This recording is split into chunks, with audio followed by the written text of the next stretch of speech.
По повод првите 100 дена од формирањето на новата влада на премиерот Никола Груевски, министерката за внатрешни работи Гордана Јанкуловска даде јавен отчет со цел да соопшти што е реализирано од она што е ветено.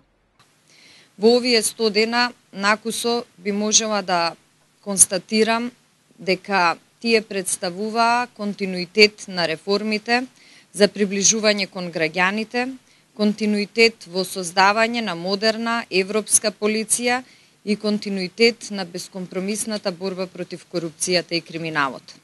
За овие 100 дена успеавме македонската полиција да ја промовираме во релевантен меѓународен партнер кој ужива целосна доверба кај сите странски пријателски служби.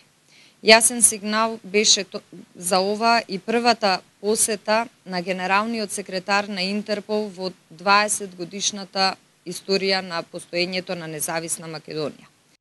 Министерката Јанкуловска подсети и на посетата на првиот човек на Европол, што според неја е уште еден силен сигнал дека македонската полиција со засилена меѓународна активност не само што го промовира Министерството за внатрешни работи, туку ја промовира и Република Македонија како држава во која владее правото.